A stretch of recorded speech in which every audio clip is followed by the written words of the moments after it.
Most welcome dear student, आपका एक बार फिर से स्वागत है ग्रुप थ्योरी के पार्ट 2 में। साथियों, आज की इस कड़ी में हम लोग आबेली ग्रुप या क्रम विनिमय ग्रुप या अबेलियन ग्रुप जैसा कि आप लोग देख पा रहे हो, इसके ऊपर चर्चा करेंगे और इससे संबंधित एक या दो प्रॉब्लम्स है या जो बड़े क्वेश्चन है उनको भी सॉल्व करने की कोशिश करेंगे साथियों। तो चलिए आज के इस सेशन की शुरुआत करते हैं अबेलियन ग्रुप के साथ। लेट्स स्टार्ट साथियों।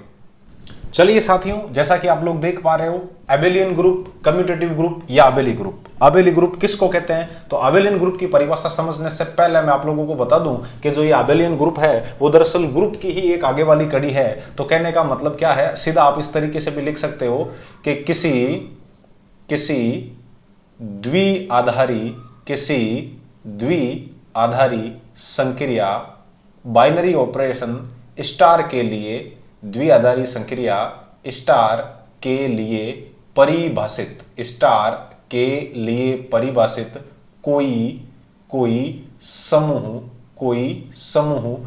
जी स्टार आबेली ग्रुप कहलाता है या आबेली समूह कहलाता है यदि अब इसमें एक चीज आप और ऐड कीजिए साथियों, यदि इसमें G4, जैसे कि अक्सर हमारे आदरणीय गोकरू सर बताते हैं कि A star B equals to B star A हो, A star B equals to B star A हो, कहने का मतलब क्रम विनिमय नियम का पालन होता हो, तो फिर वो आपके क्या कहलाता है? एक आबेली समूह कहलाता है। चलिए साथियों, अभी तक जो हमने पढ़ा है उस पूरे की चर्चा एक बार और कर लेते हैं। Where for all A, B is element of क्या है? G।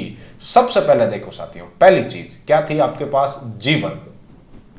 मेन क्या था कि किसी भी अरिक्त समूचे G किसी संक्रिया, द्विआधारी संक्रिया स्टार के लिए जिसमें G1 लागू होता था। G1 कौन सा था? A स्टार B, मतलब B को C के साथ ऑपरेट करके फिर A के साथ ऑपरेट करो, या A star B star C। कहने का मतलब कौन सा गुणधर्म साथियों? साहचर्यता का गुणधर्म। कौन सा? Associative law. तो एसोसिएटिव लॉ लागू होता था तब वो आपके क्या कहलाता था? यहां ऊपर लिख दीजिए, कोई अरिक्त समुच्चय G किसी द्विधारी तलवार नहीं है बेटा, द्विआधारी है, द्विआधारी संक्रिया स्टार के लिए सामी समूह। कौन सा समूह हो गया साथियों? ये सामी समूह।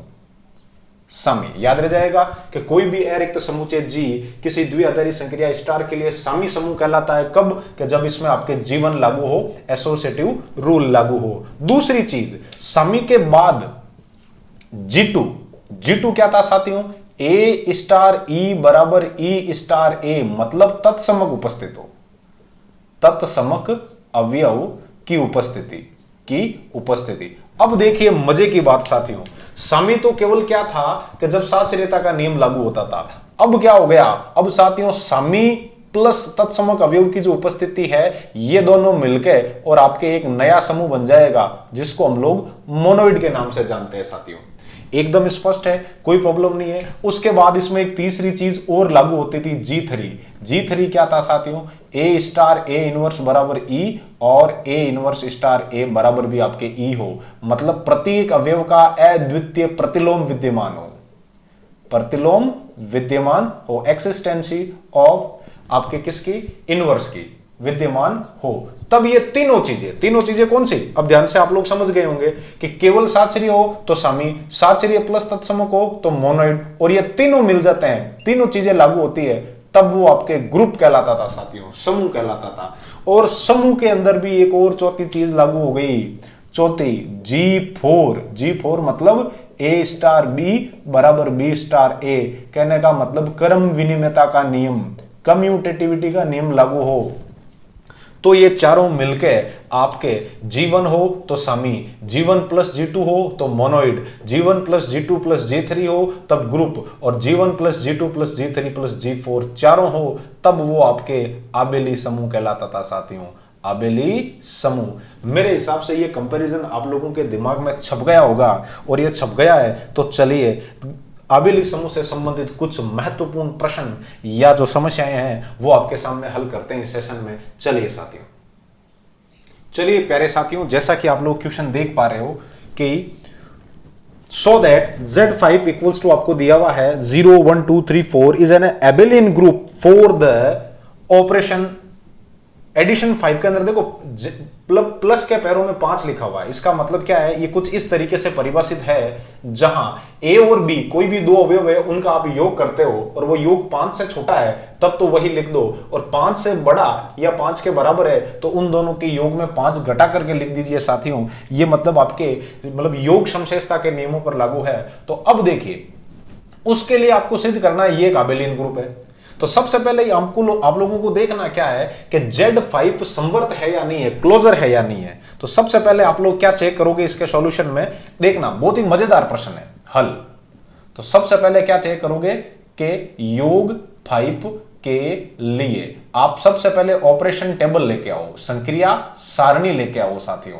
अब संक्रिया सारणी किस तरीके से लेके आएंगे वो आप लोग इधर देखिएगा। ये मैं यहां क्या लिख रहा हूं, यहां है अपने पास ऑपरेशन के अंदर, मतलब देखो ये स्टार क्या आया हुआ है, ये +5 आया हुआ है। अब देखिए इधर लिखिए आप क्या क्या है एलिमेंट आपके पास, 0 1 2 3 और 4 साथियों। इधर भी क्या लिखेंगे, 0 1 2 3 और 4 साथियों। मजेदार बात अब आएगी, एक एक चीज हम लोग क्लियर करेंगे और आप लोगों को समझ में आता है तो उसका जरूर आप लोग कमेंट बॉक्स के अंदर रेस्पॉन्स दीजिएगा साथियों।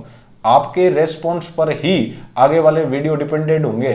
हाँ तो देखिए आप, मैं क्या करता हूं, 0 में 0 जोड़ता हूं साथियों। तो 0 में 0 जोड़ा तो 5 से बड़ा नहीं आया ना, तो 0 ही आएगा। फिर 0 में 1 जोड़ता हूं साथियों, तो 0 और 1 योग होने पर 1 ही आया, ये भी 5 से बड़ा नहीं है तो वापस 1 ही आएगा। फिर 0 में 2 जोड़ो, 5 से बड़ा नहीं है, लिख दो। 0 में 3 जोड़ो, 3 आया साथियों, 5 से बड़ा नहीं है, लिख लो। 0 में 4 जोड़ो, 4 आया साथियों, 5 से बड़ा नहीं है, वापस लिख दो। अब देखिए चलो उसके बाद देखिए, 1 में 0 जोड़ोगे 1 ही आएगा साथियों, 1 में 1 जोड़ोगे 2, ये भी 5 से बड़ा नहीं है। 1 में 2 जोड़ा कितना आया, 3, ये भी 5 से बड़ा नहीं है। 1 में 3 जोड़ा कितना आया साथियों, 4, ये भी 5 या 5 से बड़ा नहीं है। अब जैसे ही आप लोग 1 में 4 जोड़ोगे 1 + 4 = 5 हो जाएगा साथियों, मतलब a + b = 5 हो गया। तब कहने का मतलब इसमें से आप लोग जैसे ही 5 घटाओगे तो ये 0 बन जाएगा साथियों। ठीक उसी तरीके से 2 में 0 जोड़िएगा 2 लिख दो, 2 में 1 जोड़िएगा 3 लिख दो, 2 में 2 जोड़िएगा 4 लिख दो, और 2 में 3 जोड़ोगे जोड़ते ही 5 आएंगे, 5 में से 5 घट जाएगा साथियों, 0 बचेगा। फिर 2 और 4 कितने हो गए, 6, 6 भी 5 से ज्यादा है तो 5 घटा दो, पीछे 1 बचेगा साथियों। फिर 3 में 0 जोड़ो 3, 3 में 1 जोड़ो 4, 3 और 2 5 हो गए, 5 में से 5 गया 0, कोई प्रॉब्लम नहीं है। फिर 3 और 3 जोड़ो साथियों 6, और 6 के अंदर 5 घटाओ, पीछे बचेगा 1। फिर 3 और 4 जोड़ो साथियों 7, 7 में से 5 घटाओ 2। उसी तरीके से 4 में 0 जोड़ो साथियों 4 ही आएगा, 4 और 1 जुड़ के 5 हो गए, 5 में से 5 गया 0। फिर 4 और 2 जुड़ के कितने हो गए साथियों, 6, 6 में से 5 गया 1।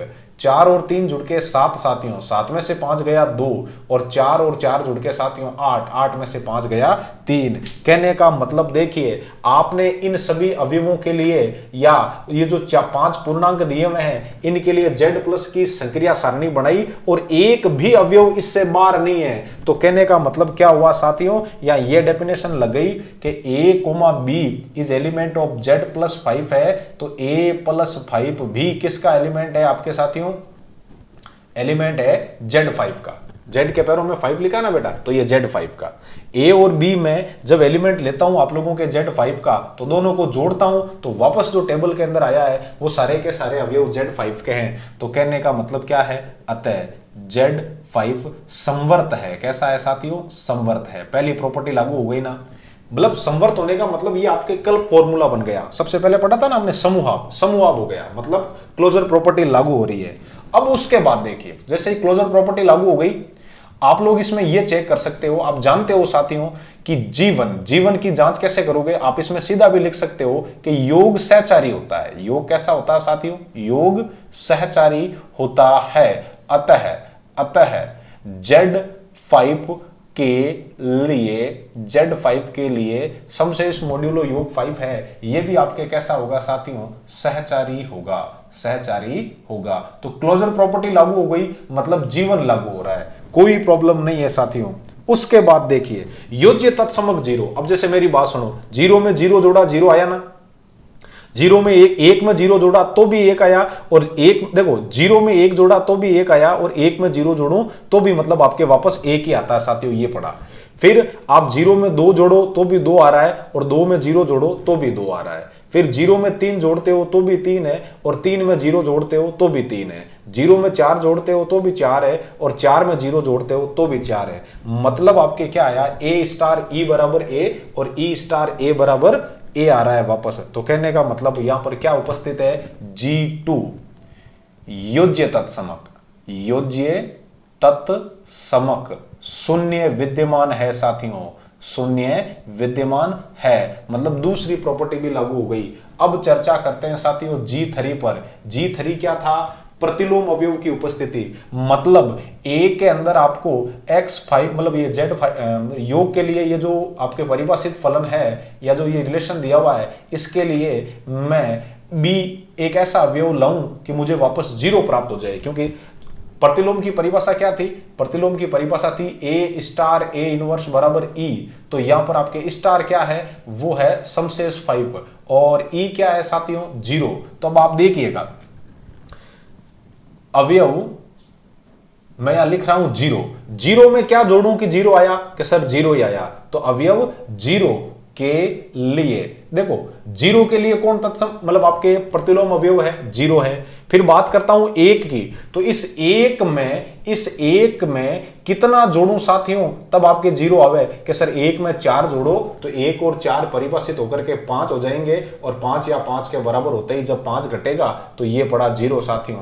तो जीरो का तो प्रतिलोम हो गया जीरो, एक का प्रतिलोम हो गया साथियों चार, याद रखिएगा आप। फिर उसके बाद देखो जैसे ही दो लाता हूं, तो इस दो वाली लाइन में देखो जीरो कहां आया हुआ है, दो वाली लाइन में जीरो आया हुआ है तीन के पास में, तो दो का प्रतिलोम हो गया साथियों तीन। और उसके बाद चलो तीन वाली लाइन में, तो इस तीन वाली लाइन में जीरो कहां आया हुआ है, कि सर दो के साथ, तो तीन का प्रतिलोम हो गया साथियों दो। फिर आगे चलो साथियों, चार वाली लाइन के अंदर आपके जीरो कहां आया हुआ है, कि सर ये आया हुआ है, तो चार का प्रतिलोम क्या हो गया, एक। तो अवयव जीरो, एक, दो, तीन तथा चार के प्रतिलोम क्रमशः, प्रतिलोम क्रमशः कौन कौन है साथियों, जीरो, चार, तीन, दो व एक विद्यमान है। मतलब ये ग्रुप तो सिद्ध हो गया, ये तो कंफर्म है। उसके बाद चौथी प्रॉपर्टी आप बहुत शानदार तरीके से जानते हो साथियों कि योग कैसा होता है, योग कर्म विनिमय होता है, योग कर्म विनिमय होता है। या आप यहां पर भी देख सकते हो, चाहे जीरो एक में जीरो जोड़ो तो भी एक ही आता है, देखो एक में जीरो जोड़ो तो भी एक ही आता है, या जीरो में एक जोड़ो तो भी एक ही आ रहा है। कोई भी दो अवयव उठा के देख लो कि सर मैं तो जैसे यहां दो और तीन, दो और दो लूंगा या दो और एक लूंगा, तो दो में एक जोड़ बेटा तीन आएगा। फिर एक काम कर, दो और एक देख ले, ये तो पड़ा दो, ये पड़ा एक, दो और एक तीन आ रहा है ना, कि सर फिर मैं एक और दो लूंगा, तो एक और दो लूंगा तो ये पड़ा एक और ये पड़ा दो, एक और दो को जोड़ तो भी कितना आ रहा है, तीन आ रहा है। तो योग कर्म विनिमय होता है, तो अतः योग 5 भी क्या है, कर्म विनिमय है। तो इन चारों को देखने के बाद अब आप 100% लिख सकते हो साथियों, क्या क्या लिख सकते हो कि Z5 इक्वल्स टू 0, 1, 2, 3 व 4 संक्रिया X5 के लिए एक आबेली समूह है, या फिर आपके कर्म विनिमय समूह है। कैसा लगा जरूर बताइएगा साथियों, कर्म विनिमय समूह है।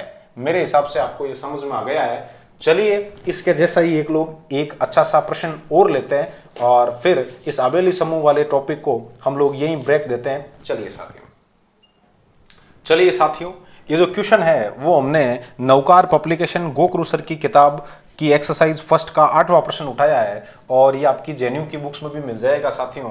राजस्थान की बुक्स में भी मिल जाएगा, क्योंकि ये जो क्वेश्चन होते हैं वो अक्सर किसी बुक्स में एग्जाम्पल होते हैं, किसी में क्वेश्चन होते हैं, ठीक है, तो मिल जाते हैं। चलिए इस प्रश्न पर चर्चा करते हैं, और इस चर्चा का आरंभ है वो देखो प्रश्न क्या बोल रहा है, सिद्ध कीजिए कि एक के अतिरिक्त सभी परिमेय वास्तविक संख्याएं, कहने का मतलब एस है, एस क्या है कि सभी वास्तविक परिमेय संख्याएं हैं, उनमें से आपको एक को छोड़ना है। एस क्या है, परिमेय वास्तविक परिमेय संख्याओं के समूह में से एक को छोड़ना है। उसके लिए ये जो संक्रिया स्टार है वो कुछ इस तरीके से परिभाषित है कि ए स्टार बी बराबर A plus B minus A B होता है साथियों।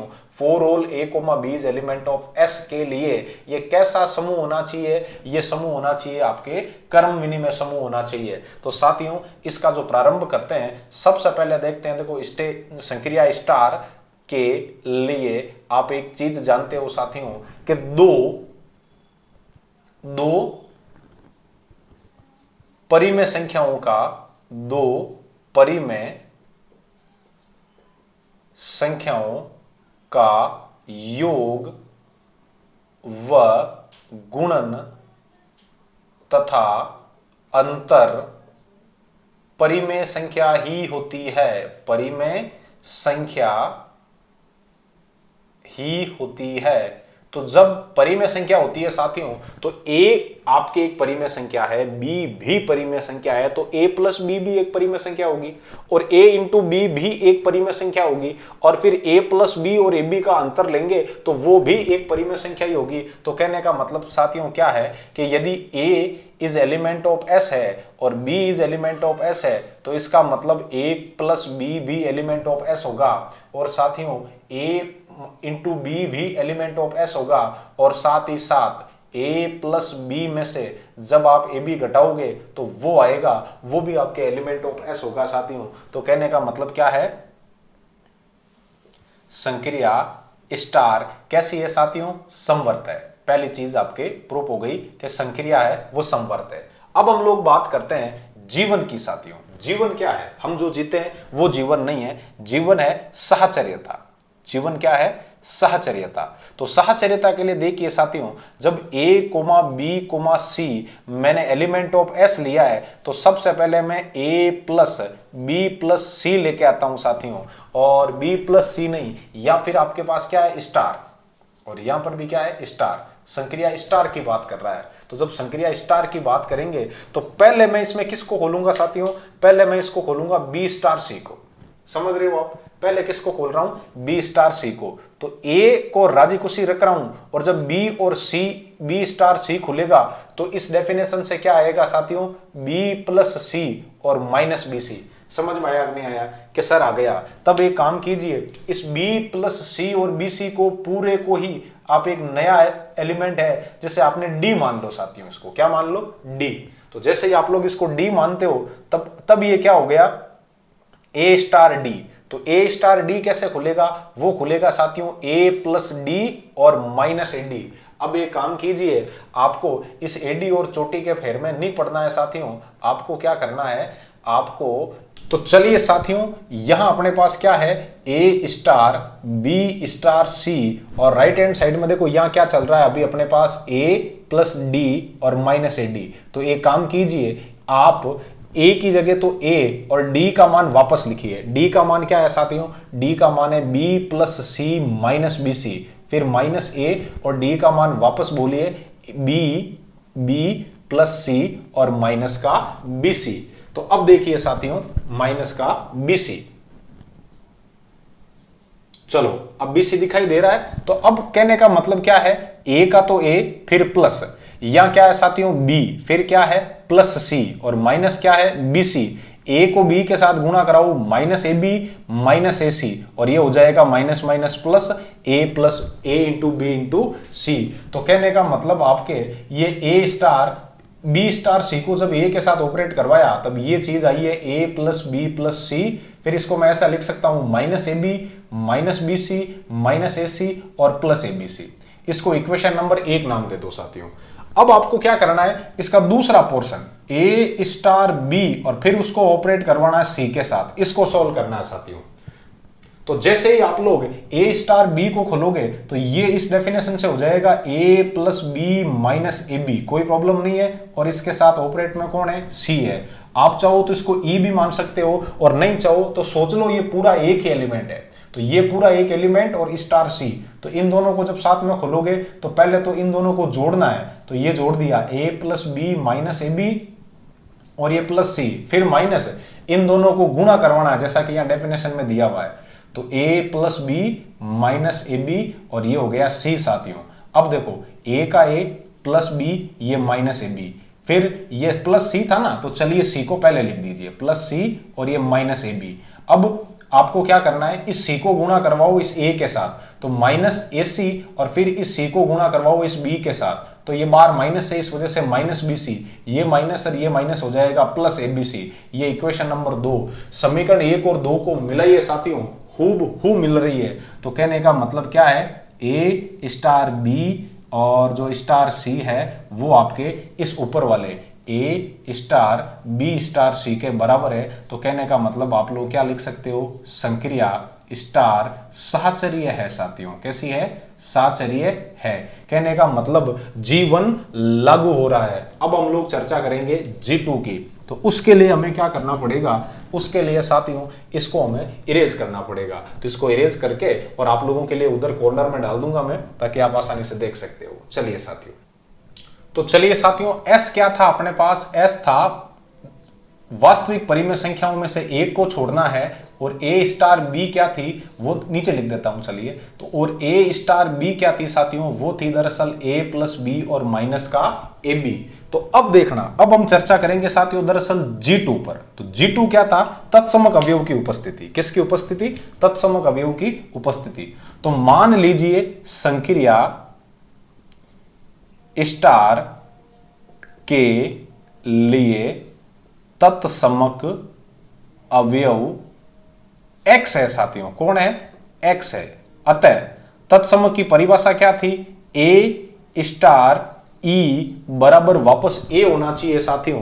तो अब आप यहां से देखिए, a की जगह तो मैं a लिख रहा हूं और स्टार e की जगह x लिख रहा हूं और यहां वापस a लिख रहा हूं साथियों। देखो समझना आप तत्समक अवयव कैसे आया, ये एक एक चीज बहुत मायने रखती है। इसको जब खोलेंगे इस डेफिनेशन से तो ये क्या खुलेगा, a प्लस एक्स और माइनस ए एक्स साथियों, और बराबर क्या है आपके पास a। तो अब देखिए इस a को उधर भेजिए या केवल x वाले पोर्शन को इधर रखिए, इन दोनों में से x कॉमन आ गया और क्या बचा 1 माइनस a, और ये a माइनस ए हो गया साथियों। a में से a गया 0 और यहां है x, x के साथ मल्टीप्लाई में कौन है 1 माइनस ए, तो ये हो गया आपके पास 1 माइनस ए। तो कहने का मतलब 0 में किसी भी नॉन जीरो नंबर से डिवाइड करो वो क्या आ जाएगा 0। तो क्या लिखोगे आप, अतः संक्रिया स्टार के लिए S में तत्समक अवयव 0 विद्यमान है। ये बात समझ में आई कि नहीं आई, मतलब G2 भी लागू हो रहा है साथियों। अब किसकी चर्चा करेंगे, G3 की। एक चीज देखिए, प्रश्न में ऐसा क्यों लिखा कि इस परिमेय संख्याओं या रेशनल नंबर के समुच्चय में 1 इन्वॉल्व नहीं है। ये 1 इन्वॉल्व करता ना साथियों तो यहां ये बिगाड़ा हो जाता, धूड़धनी हो जाती। पूछो कैसे, 1 में से 1 जाता और 0 हो जाता, और 0 बटा जो 0 है वो फिर आपकी एक इनडिटर्मिनेट क्वांटिटी है। कहने का मतलब एक अनिर्धारित राशि है, और यहां आकर के अपना मामला फेल हो जाता। इस वजह से जो क्वेश्चन बनाया है, बनाने वाले ने बहुत ही दिमाग लगाया और पहले ही कह दिया इसमें एक शामिल नहीं है। चलिए अब चर्चा करते हैं हम लोग G3 पर। तो साथियों उधर वाले पोर्शन को हटा दूं मैं, वो आप लोग कर चुके हैं। तो देखिए G3 की चर्चा क्या कहती है आपसे, यहां लिख दिया मैंने G3। G3 क्या होता है, G3 के अंदर आप लिख लो साथियों, मान लो माना कि संक्रिया स्टार के लिए S में अवयव A का प्रतिलोम Y है साथियों।